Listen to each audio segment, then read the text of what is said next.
You're just a nobody, Emma. My son's fiancée sneered at me across the dinner table. Her laugh cutting like a knife. Everyone froze. Her mother Sophia smirked in approval. I sat there, gripping my fork, rage simmering beneath my calm exterior. They thought they knew me, old, irrelevant, John Kelly. They were wrong. Soon they'd find out, and when her mother Googles my name, their world will crumble. Before we continue, please subscribe to the channel and let us know where you are listening in the comments. The words hit like a slap. You're just a nobody. Emma's voice sliced through the chatter of the dinner table. Her laugh sharp and cruel. The room froze. My fork hovered over the plate, mashed potatoes clinging to its tines across the polished oak table. Emma leaned back in her chair, her manicured nails glinting under the chandelier's glow. Her mother Sophia smirked her lips, curling like she just tasted something sweet. My son, Michael, stared at his plate. His shoulders hunched silent. I sat there, John Kelly, 62 years old, feeling the weight of their eyes. Rage simmered beneath my calm exterior. A slow burn in my chest. My knuckles widened around the fork, but I didn't flinch. Not yet. The dining room, with its crystal glasses and flickering candles, had been warm moments ago. Now it felt like a stage and I was the fool in the spotlight. Emma tilted her head, her blonde curls catching the light.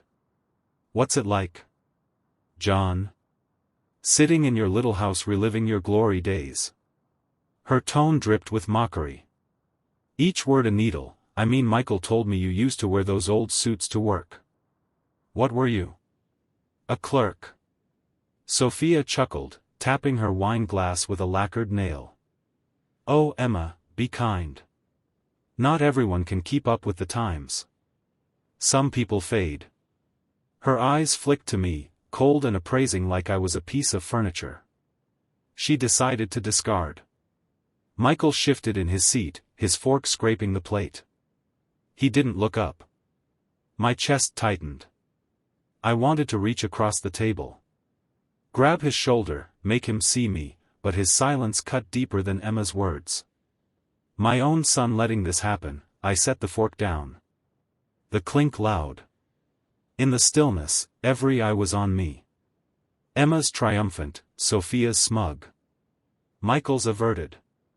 The candles cast long shadows across the tablecloth, dancing like ghosts of the life I'd built. They thought they knew me. Old, irrelevant, John Kelly, a relic to be pitied. They were wrong. Emma, I said, my voice low, steady. You think you know me? I leaned forward just enough to catch her gaze. Her smile faltered just for a second, but you don't. The room held its breath. Sophia raised an eyebrow, but I didn't look at her. My eyes stayed on Emma, on the flicker of uncertainty in her green eyes. I pushed my chair back, the legs scraping the hardwood floor. Excuse me, I said, standing. My hands were steady, but my heart pounded like a war drum. I walked out of the dining room, their whispers trailing behind me like smoke. The hallway was dim, the air cooler. My steps slowed as I passed the family portrait hanging on the wall, me, Elizabeth and Michael. Smiling in a world that no longer existed. Elizabeth's eyes seemed to follow me, her warmth of ghost in the frame. I stopped, my fingers brushing the glass. Emma's laugh echoed in my mind, sharp and mocking. They'd find out soon enough when Sophia Googled my name. Their world would crumble. But first I needed to remind myself who I was. I turned toward my study, the door creaking as I pushed it open. The night was just beginning. The study door clicked shut behind me, muffling the distant clink of dishes from the dining room. I stood in the quiet, the air heavy, with the scent of old books and polished wood. My desk loomed in a corner, a sturdy oak relic from a life that felt like someone else's. On it sat the family photo. Elizabeth's smile frozen in time, Michael's small hand in mine. I crossed the room, my shoes soft on the warm rug, and picked up the frame. My thumb traced the edge, the glass cool under my touch. The memory hit like a wave. It was 1997 and I was 34. Striding through the glass doors of an investment bank in downtown Chicago. The office buzzed, phones ringing, papers shuffling, the hum of ambition. My desk was buried under reports, a coffee mug teetering on the edge. My boss, Harold, leaned against the door frame. His tie loosened. "Kelly, you're in line for VP," he said, tossing a folder onto my desk. "Big accounts corner office. You want it?" I'd wanted it. God, I'd wanted it. But Elizabeth's cough had worsened that week. Her face pale against the hospital pillows. I saw her in my mind, her hands squeezing mine. Her voice soft. "Well, be okay, John." I looked at Harold. My throat tight. "I need to be home," I said. He blinked, then nodded, disappointment flickering in his eyes. I left the folder unopened.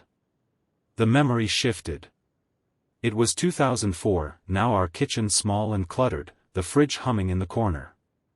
Michael was 16, all lanky limbs and quiet rebellion. I sat at the table writing a check for his private school tuition. My fingers cramped from overtime at a job that paid half what I'd earned before the pen scratched the paper. Each zero a promise. Michael breezed through, grabbing an apple. "Thanks, Dad," he mumbled, already halfway out the door. He didn't see the stack of bills beside me, didn't know I'd turned down a better job to stay close. Another flash. 2012, Michael's college graduation. The auditorium packed with proud families. I sat alone in the back, my suit a size too big. My hands folded in my lap. On stage, Michael gripped his diploma, grinning. "I want to thank my friends," he said into the mic, his voice echoing, "You got me here." The crowd clapped. I weighted my chest tight, but my name never came. I clapped too, my hands heavy, my smile a mask. Back in the study, I set the photo down, my breath uneven. I'd given everything, my career, my dreams, my pride for them. And now Emma's voice rang in my ears. "You're just a nobody." Michael's silence stung. Worse, I'd become invisible, a shadow in my own life. I sank into the chair, the leather creaking under me. My eyes fell on the desk drawer, half open, a corner of my old address book peeking out. I pulled it free, the leather cover worn soft, the pages yellowed. It smelled of time, of deals closed and promises kept. This book held names, people who'd once called me a force, a man who could move mountains. I hadn't opened it in years. My fingers traced the names, each one a thread to a past I'd buried. I wasn't that man anymore, or was I? Emma and Sophia thought they could bury me with their words, but they didn't know the weight I'd carried, the strength it took to let go of glory for love. I flipped a page, then another, my pulse quickening there. Frank Sullivan, a name that could change everything. I stopped, my thumb pressing the paper. A smile tugged at my lips, small but real. The rage from the dining room was still there, but now it had focus. I closed the book, the sound sharp. In the quiet standing, I slipped it into my pocket and headed for the door. The phone was in the living room and I had a call to make. The living room was dim, the torsier casting a soft glow across the old couch. I stood by the coffee table, the address book heavy in my hand, its leather warm from my grip. The phone sat on the side table, a black cordless relic that hadn't rung in weeks. My thumb hovered over the buttons. The numbers from Frank Sullivan's page burned into my mind. Emma's sneer echoed in my head, "You're just a nobody," and my jaw tightened. I wasn't that man, not anymore. I dialed each beep loud in the quiet. My heart thudded at a mix of fear and fire. What if Frank didn't remember me? What if he did but laughed? The line clicked and a gruff voice answered, "Sullivan, Frank." I said, my voice steadier than I felt. "It's John Kelly." A pause, then a low chuckle. John Kelly, as I live and breathe been a minute, hasn't it too long? I forced a smile, though he couldn't see it. I need to talk in person. You free tomorrow? Another pause, longer this time. What's this about, John? His tone shifted, curious, like he sensed the weight behind my words. Let's just say I'm calling in an old favor. I glanced at the address book open to his name. You still at the club? Yeah, noon work. His voice had an edge. Now, like he knew this wasn't just a catch-up. Noon's perfect. I kept it short, my fingers tightening on the phone. See you then. Looking forward to it, Kelly. The line went dead. I set the phone down, my breath slow and deliberate. The room felt smaller, the air charged. I crossed to the window, the curtains half drawn, and looked out at the street. The neighborhood was quiet, the lawns manicured, the houses glowing with lives I'd never know. My reflection stared back, eyes sharp in the glass. For the first time in years I recognized myself. A memory flickered, 1995, a sleek Chicago restaurant, all dark wood and clinking glasses. I was 32, my suit crisp, my handshake firm. Across the table. A client leaned forward, his pen poised over a contract. You drive a hard bargain, Kelly, he said, but his smile was respectful. I'd close the deal in 20 minutes, the waiters nodding. As I passed. That man, confident, unstoppable, felt close again, his pulse beating in my veins. I turned from the window, the address book still in my hand. Emma and Sophia thought they'd broken me, but they'd only woken me up. Michael's silence hurt, but I'd show him who his father was. I wouldn't lose him to their poison. I slipped the book into my pocket, its weight like a key to a door I'd locked long ago. Tomorrow Frank would open that door and I'd walk through. I didn't know what he'd tell me about Sophia's secrets, Emma's games, or something else entirely. But it was a start. I grabbed my coat from the rack, the fabric soft and familiar. The night air would clear my head. I stepped outside, locking the door behind me. The stars were bright overhead, sharp against the black. Like they were watching, I climbed into my car, the engine humming to life. Frank was waiting and I was ready. The stars were still sharp overhead as I pulled into the parking lot of the golf club. Their light, a faint promise in the spring dusk. I cut the engine, my hand lingering on the keys. The address book rested in my jacket pocket, its weight, a reminder of the man I used to be. I stepped out the gravel, crunching under my shoes, and adjusted my tie. The club's glass doors gleamed ahead, reflecting the manicured greens and the elite who glided across them. This was their world, Sophia's, Emma's. But today I was stepping into it. Inside, the air smelled of polished wood and expensive cigars. The bar was tucked in a corner, its marble counter catching the afternoon sun. Frank Sullivan sat at a high-top table, his gray hair thinning, but his eyes as sharp as I remembered. He raised a glass of bourbon. In greeting, his smile half-cocked. John Kelly, he said. As I approached, his voice, Grawly, didn't think I'd see you here again. I slid onto the stool across from him, my fingers brushing the address book through my jacket. Times change, I said, keeping my tone light.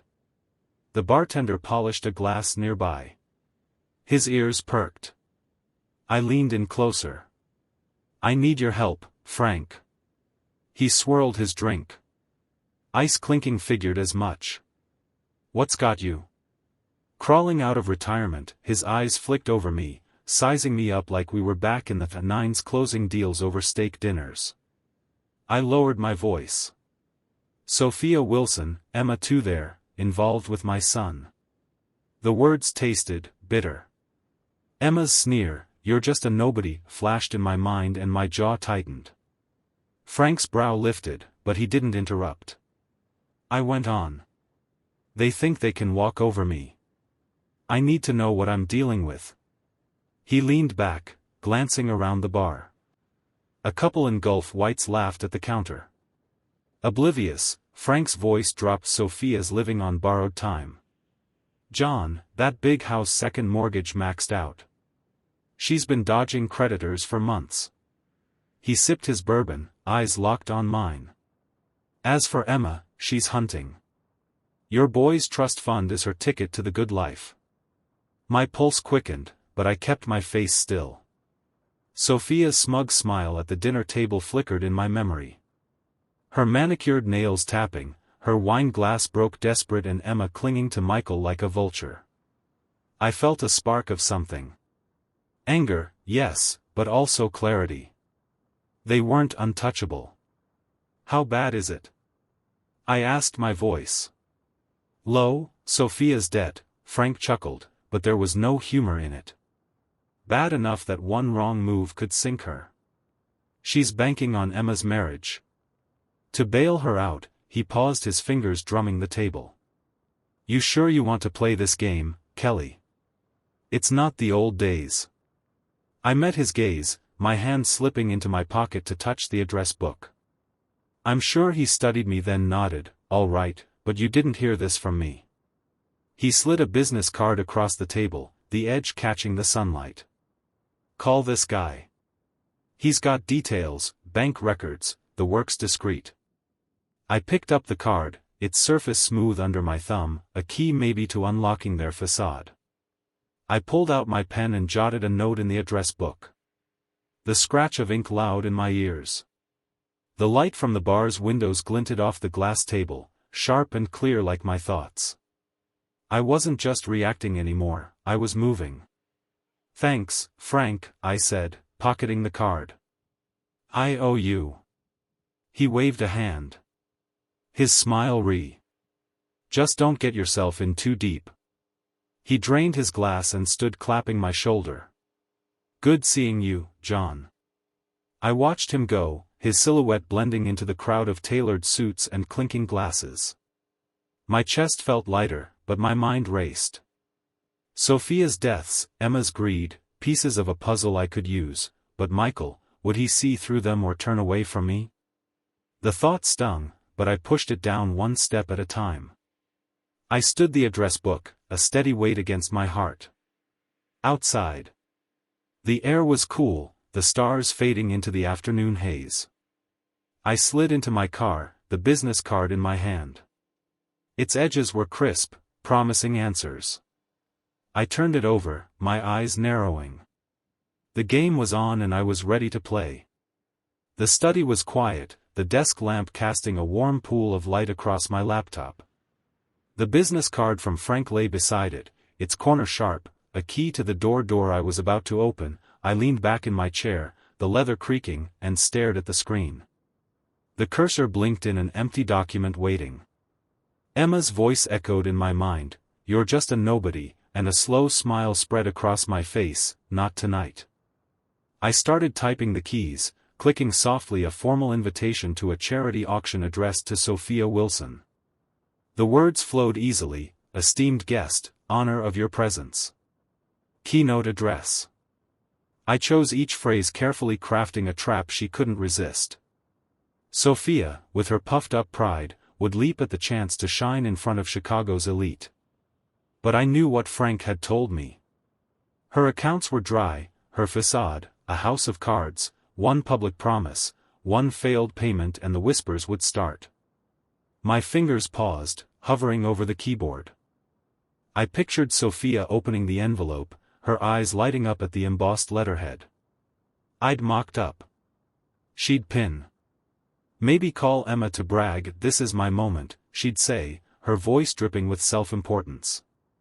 But when the auctioneer called for her pledge, her card would fail. The crowd would murmur, their eyes sharp with judgment. Her perfect mask would crack. I leaned forward, my pulse quickening. The plan was simple but brutal. Sophia's humiliation would ripple, shaking Emma's confidence. Maybe even her grip on Michael. But a pang hit me. Michael, what if he blamed me? What if this pushed him further away? I gripped the edge of the desk. My knuckles pale. No, I couldn't stop now. They'd mocked me, dismissed me. I'd show them who John Kelly was. I hit print, the machine humming to life. The paper slid out, crisp and clean. No signature, no trace. I folded it carefully, sliding it into an envelope I bought that morning, plain, unremarkable. My pen scratched her address. Each letter deliberate.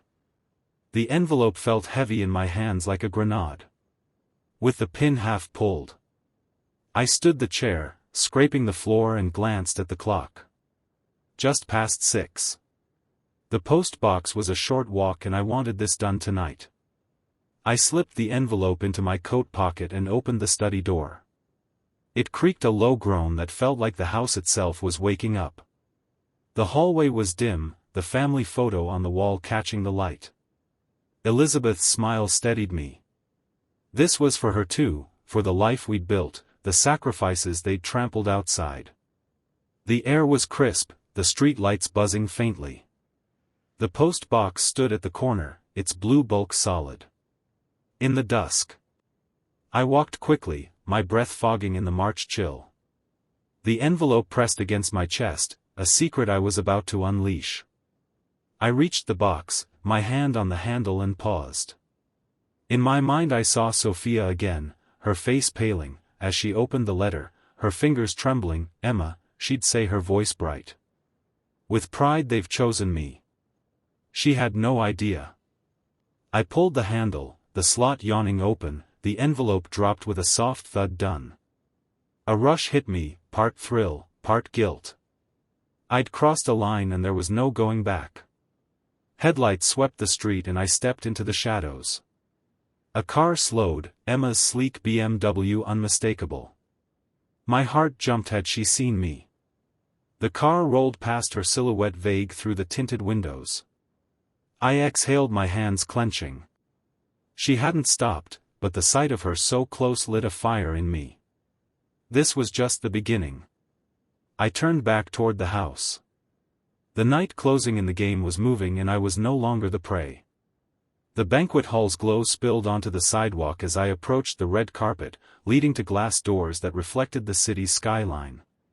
Emma's BMW pulled up just ahead, its engine purring before it parked. I adjusted my tie and slipped inside, keeping to the shadows near the entrance. The air was thick with perfume and the clink of champagne flutes. The crowd, a sea of sequins and tailored suits. I stayed by a column, my eyes scanning for Sophia.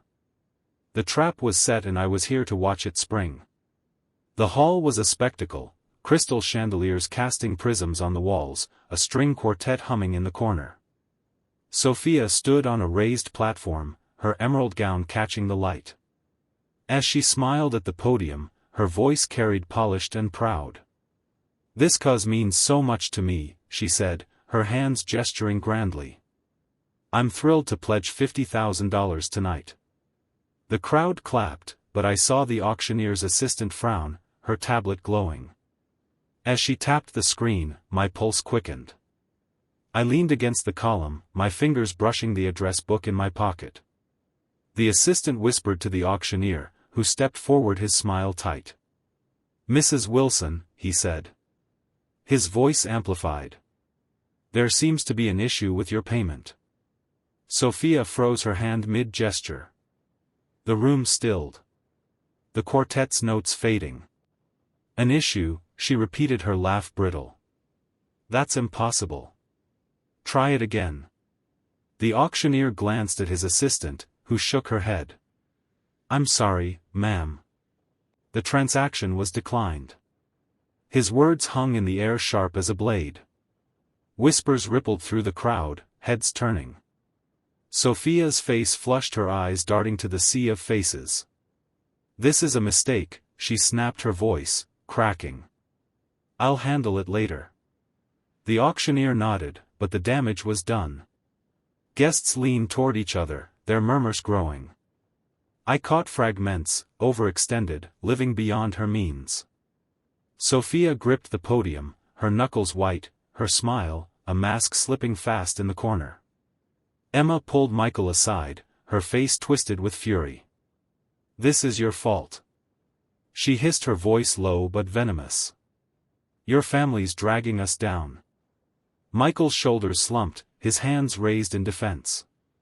Emma, I didn't, he started, but she cut him off her heels, clicking as she stormed towards Sophia. My chest tightened, seeing Michael caught in her claws hurt. But Sophia's fall was sweeter. I'd done this. Plotted, waited, struck. The letter had worked, luring her into a spotlight she couldn't afford. But the sight of Michael's bowed head nodded at me. What if he hated me for this? I pushed the thought away, focusing on Sophia's unraveling. I edged toward the side doors. The wood cool under my palm. Part of me wanted to stay to drink in every second of her humiliation, but I'd seen enough. The whispers would spread her reputation, fraying like cheap thread. Emma's panic was a bonus. Her control slipping. This was just the first cut. My phone buzzed in my pocket. I slipped it out the screen, glowing with a text from Lisa. Elizabeth's old friend, John, we need to talk. Can you meet tomorrow? My thumb hovered over the reply. Lisa, sharp, loyal, always in the know. What did she have for me? I typed a quick yes noon and pocketed the phone. I pushed the door open. The night air cool against my face. The city hummed beyond its lights. Bright and unforgiving, I walked to my car, the text from Lisa looping in my mind. Sophia's stumble was just the start, and Lisa's message felt like the next piece falling into place. The cafe's door chimed as I pushed it open, the scent of fresh coffee wrapping around me like a warm blanket. My phone was still in my hand. Lisa's message glowing on the screen, meet me at Rosie's 11 a.m. I slipped it into my pocket, my eyes scanning the room. There she was near the window, her auburn hair catching the morning light. Lisa waved her smile, soft but knowing, like she'd been waiting for this moment as long as I had my chest tightened. Hope, nostalgia, a flicker of the past. I crossed the hardwood floor, the creak of my shoes, blending with the hum of conversation.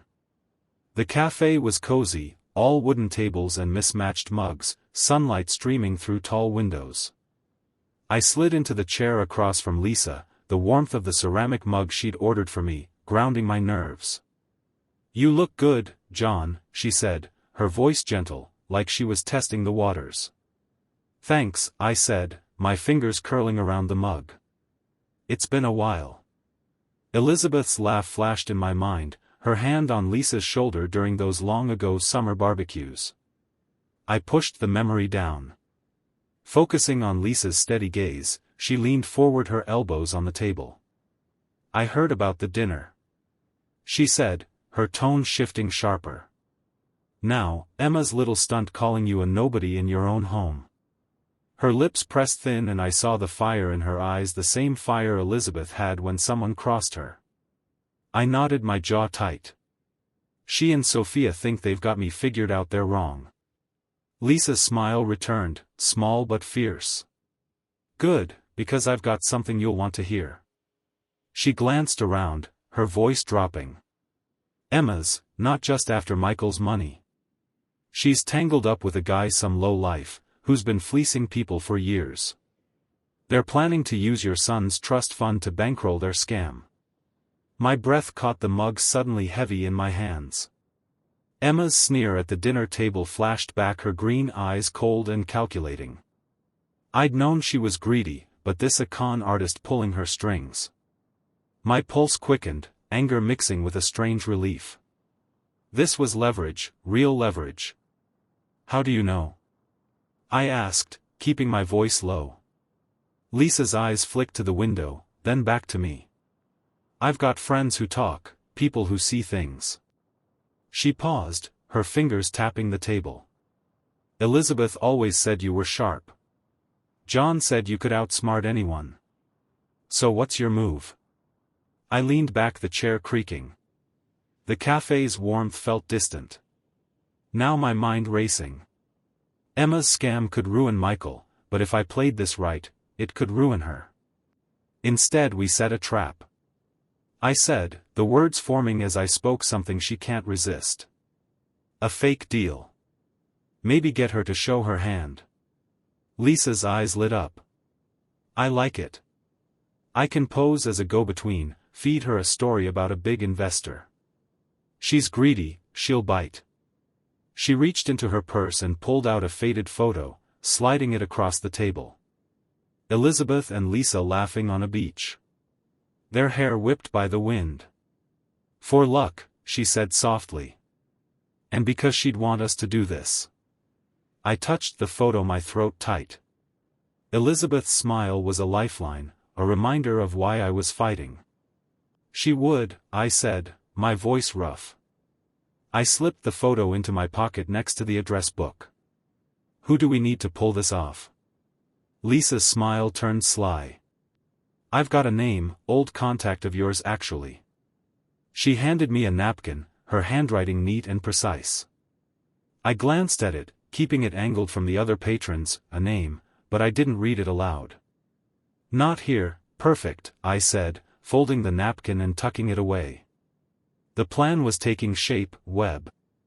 I'd weave around Emma, but Michael's face, his silence at the dinner, nodded at me. What if he didn't see the truth?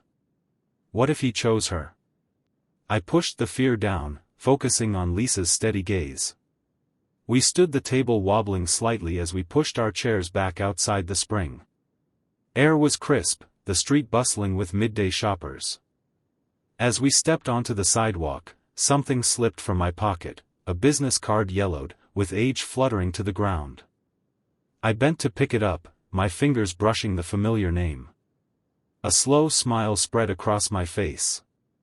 This was the key I needed. I sat in my study, the old business card between my fingers, its edges worn, but the name still clear. My phone buzzed on the desk.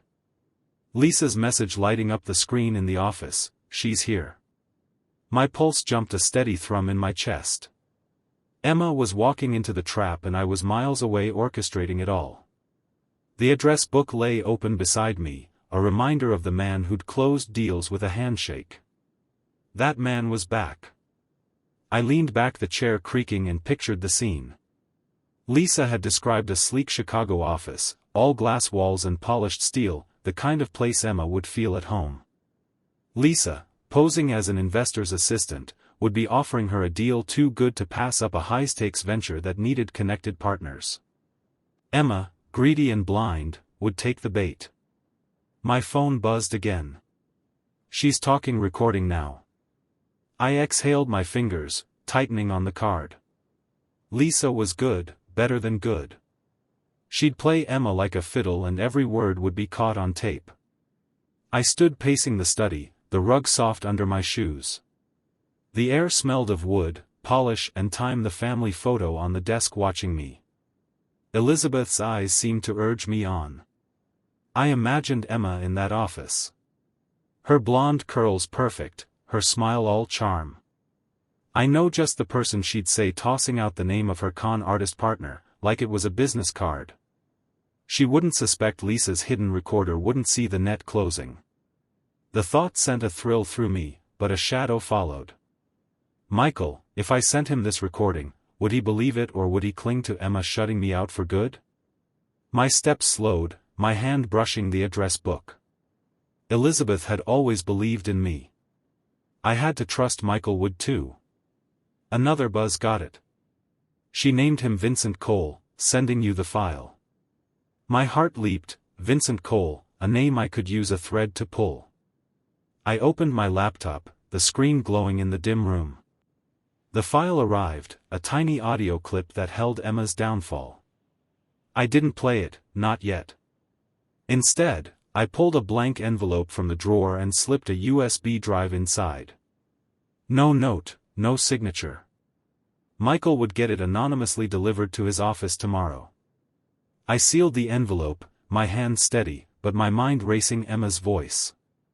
Her betrayal would hit Michael like a freight train. But what then? Would he confront her or bury it? I pushed the doubt away, focusing on the task. The USB felt like a key, unlocking the truth I'd been chasing. I slid the business card into the drawer. Its job done for now. The address book stayed on the desk. A silent partner in this game. I grabbed my coat. The envelope tucked inside the post box was a quick drive, and I wanted this done before I lost my nerve. The hallway was quiet as I passed the family photo. Elizabeth's smile, a steadying force. I opened the front door. The evening air cool against my face, and stepped outside. Headlights flashed down the street and I froze. Sophia's car, unmistakable with its gleaming chrome, was parked outside Michael's house, 2 blocks away. My grip tightened on the envelope. What was she doing there? Was she rallying, trying to salvage her crumbling empire? The sight of her car was a spark igniting a new wave of resolve. Emma was teetering and Sophia was next. I climbed into my car, the engine humming to life. The envelope pressed against my chest, a promise I'd deliver. But Sophia's presence was a warning. Time was running out and the game was far from over.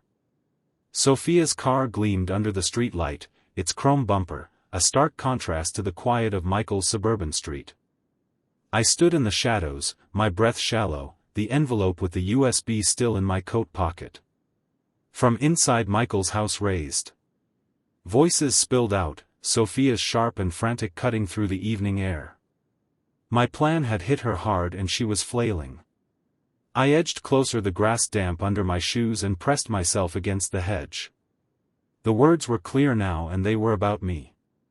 Inside Sophia's house, just hours earlier, the scene had been chaos. I pictured it vividly, piecing it together from the whispers I'd set in motion. She'd torn open a letter. Its letterhead had official. The words brutal. Her debts, her missed payments splashed across a local gossip column for all of Chicago's elite to see. Her hands would have shaken the paper, crumpling as she screamed into her phone, blaming everyone, her accountant, her lawyer, even Emma. But the truth was out, a wound I'd inflicted with a few well-placed calls and a leak to the right people. Her empire of appearances was crumbling. Now, in Michael's living room, she was lashing out. "It's your father," she shouted, her voice, a jagged edge. "He's behind this, Michael, he's trying to ruin me." I peered through the window, the curtains half open. Sophia stood in the center of the room. Her silk blouse wrinkled, her hair slipping from its perfect bun. Michael sat on the couch, his face tight, while Emma hovered near the doorway, her arms crossed. I held my breath, my heart pounding. Sophia's accusation was a wild swing, but it was dangerous if Michael believed her. If he turned on me, everything could unravel. But I saw his eyes narrowed, uncertain. He wasn't buying it. "Not yet, Sophia, calm down." Michael said, his voice low but firm. "You don't know it was him, don't I?" She snapped, pacing like a caged animal. "He's bitter, Michael, jealous of Emma. Of us, he's a nobody who can't stand our success." Her words echoed Emma's from that dinner and my jaw clenched. Nobody. The word was their weapon, but it was losing its edge. I shifted my hand, brushing the address book in my pocket. I'd orchestrated this. Fed the press just enough to expose Sophia's lies without leaving a trace. The bleak was clean, untraceable, but her panic was proof it had landed. She was unraveling her status, slipping through her fingers like sand. Emma stepped forward, her voice icy. "If it's John, he's smarter than I thought." Her eyes flicked to Michael, testing him. "But you'd know, wouldn't you? He's your father." Michael's head snapped up, his fists clenching. "Leave it, Emma." The tension in his voice sent a chill through me. He was caught between them, but his doubt in Sophia was a crack I could widen. Sophia whirled on me, though she didn't know I was there. "He's a vindictive old man," she spat. "You'll see, Michael, he'll drag you down with him." Her voice broke and I saw it. Fear not just of me but of losing everything, her status, her control, her daughter's future. She was bleeding out and I'd barely lifted a finger. I stepped back, my shoes, silent on the grass. I'd heard enough. Sophia's counterattack was desperate, but it was failing Michael's silence. His doubt was my victory. I turned toward the street. The envelope still in my pocket, the USB, would reach him soon and Emma would fall next. But Sophia's words lingered. A warning. She wasn't done fighting. I drove home, the night closing in, and parked in my driveway. The house was dark, the air heavy. As I stepped inside, my study felt like a sanctuary, the desk lamp casting a soft glow. On a whim, I opened a closet and found it Elizabeth's old laptop. Its surface scuffed but familiar. I set it on the desk, my fingers tracing the keys she'd once touched.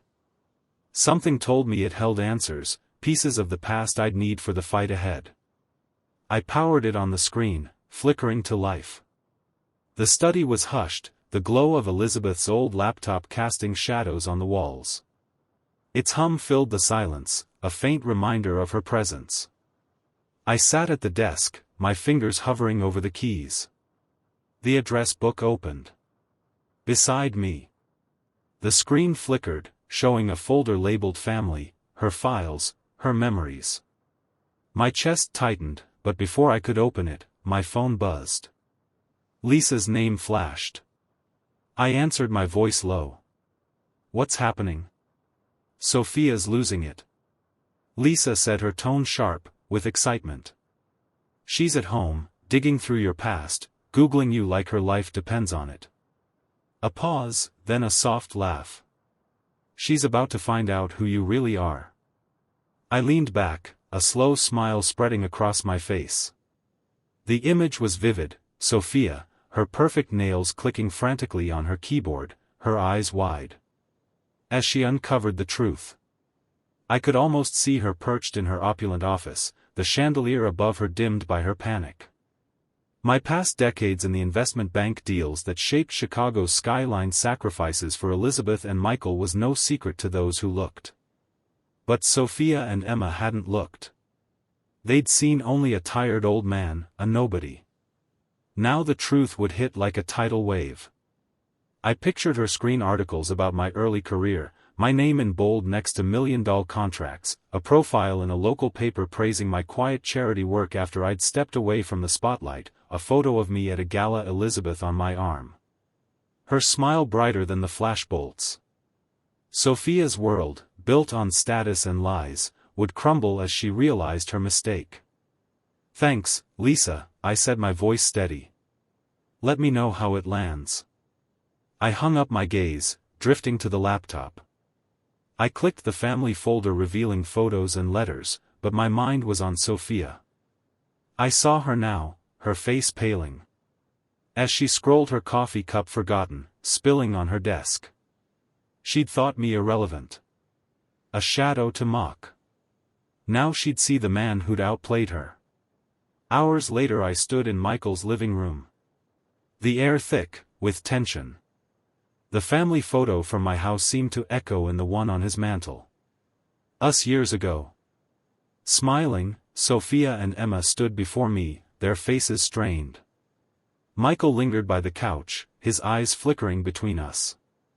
A new weight in his gaze. Respect. Maybe I held the photo of Elizabeth. Lisa had given me its edges, soft in my hand, her strength grounding me. Sophia stepped forward, her voice trembling. John, we didn't know.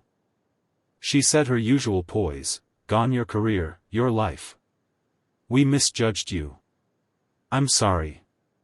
Her eyes begged, but they were hollow, grasping for control. She'd lost.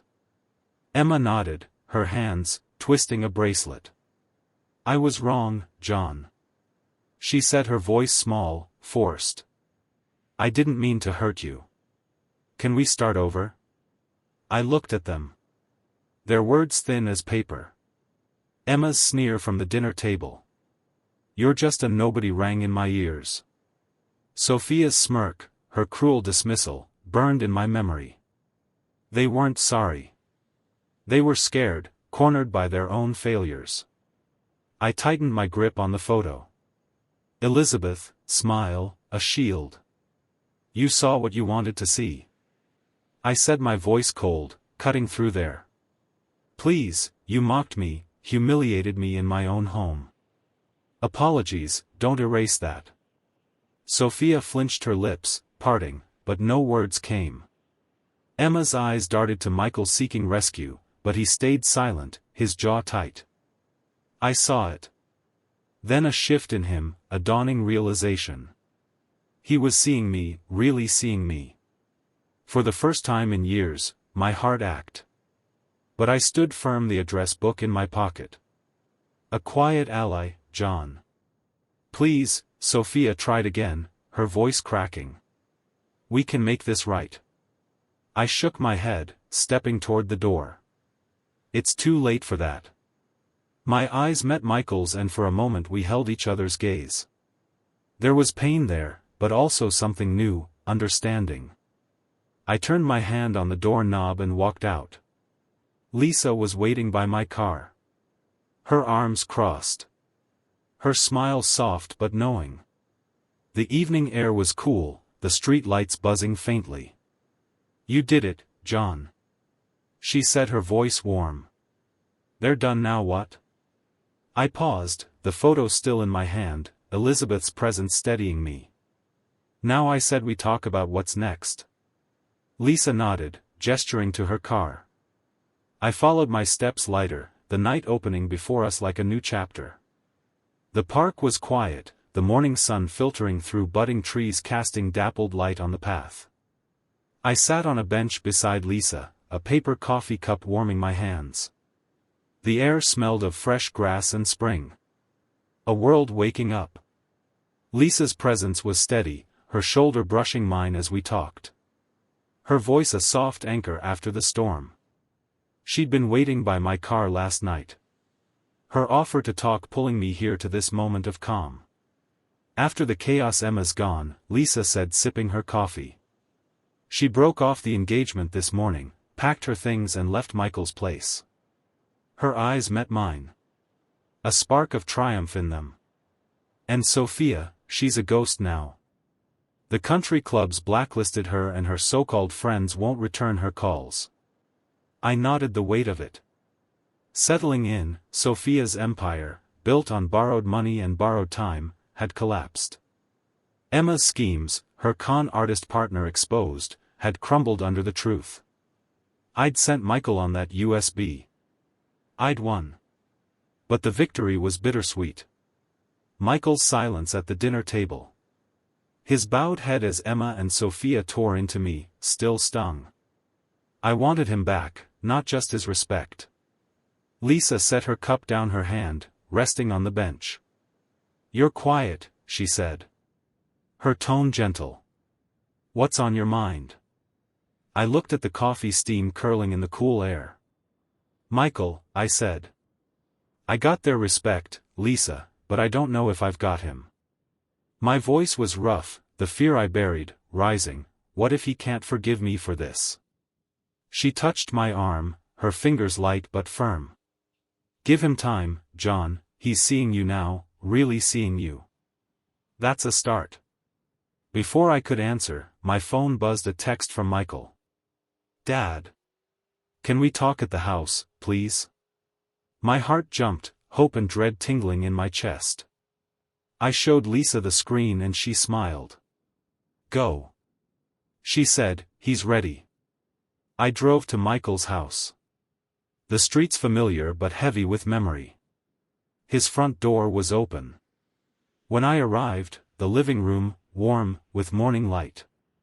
A photo of us, me, Elizabeth, Michael, as a boy sat on the coffee table.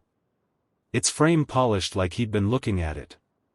He stood by the window, his shoulders tense, but his eyes met mine, clear and steady. Dad, he said, his voice breaking. I was blind, Emma, Sophia, they fed me lies and I let them, but you. He stepped closer. His hands clenched.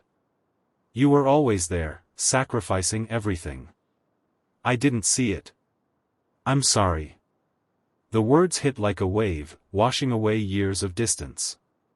I swallowed, my throat tight. I just wanted you to know who I am, Michael. I said, not for apologies, for respect. He nodded, his eyes bright. I do. I see you now. He reached out, his hand gripping mine, strong and sure. For the first time in years, I felt my son, not the shadow of him. We sat talking longer than we had in years. He told me about Emma's lies, Sophia's desperation, and I listened. The rift between us closing when I left the photo on the table seemed brighter, like it held a new promise. Later I met Lisa at the park again. She handed me a small key, its metal cool in my palm, Elizabeth's old office. She said I've been holding on to it. We could use it for a charity project in her name. What do you say? I turned the key over. Its weight, a new kind of key unlocking a future I hadn't dared imagine. I say it's time to start over. I said, my voice firm. Lisa's smile was warm, her presence a comfort I hadn't known I needed. I drove home, the key in my pocket, my mind on Elizabeth. The cemetery wasn't far and I felt her calling. I needed to tell her it was done, that we were whole again. The road stretched ahead. The morning bright and I let myself breathe. The cemetery gate creaked as I pushed it open. The evening air soft, with the scent of blooming lilacs. Elizabeth's grave was tucked beneath an oak, its leaves whispering in the breeze. I knelt, setting a bouquet of her favorite daisies against the headstone, their petals bright, against the gray stone.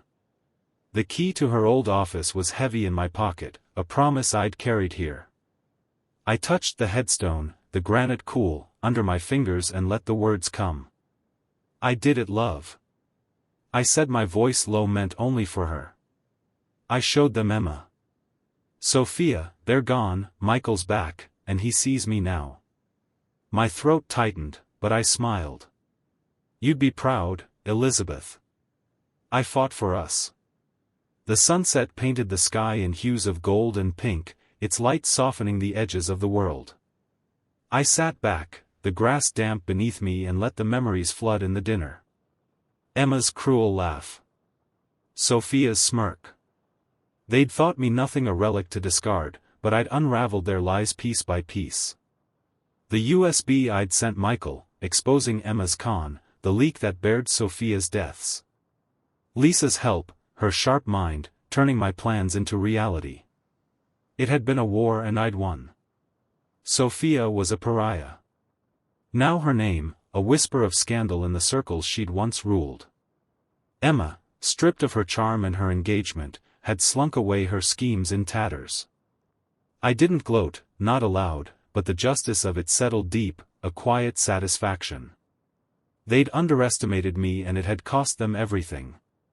Michael's apology echoed in my mind, his hand gripping mine, his eyes clear with regret and respect. That moment, more than Sophia's fall or Emma's defeat, was my true victory. My son was mine again, not lost to their poison, and Lisa, her friendship. Her fire had given me something new, a purpose beyond the fight. The key in my pocket was proof, a charity in Elizabeth's name, a legacy we'd build together. I didn't know if Lisa and I would be more than friends, but her presence was enough. A light I hadn't expected. I stood, brushing dirt from my knees. We're starting over, I told Elizabeth, my voice steady. Me, Michael, Lisa, well, we'll make you proud. The wind stirred, carrying the scent of daisies, and I felt her not in the stone but in the air, the light, the quiet strength. I'd carried through this. I walked to the gate, the cemetery's iron doors looming ahead. They weren't a barrier but an opening, a threshold to something new. I paused, glancing back at her grave, the daisies glowing in the fading light. The fight was over, but life wasn't. There was work to do, plans with Lisa, bridges to rebuild, with Michael, a future to shape. I slipped the key from my pocket, its metal catching the sunset's glow. It felt right. A piece of Elizabeth I'd carry forward. I stepped through the gate, my car waiting beyond its engine. A soft hum. When I started it, the road stretched into the dusk, the horizon bright, with possibility. I drove, the key in my hand, the world opened before me. If you like this story, please like this video, subscribe to the channel and share your impressions of this story in the comments. To listen to the next story, click on the box on the left. Thank you for watching.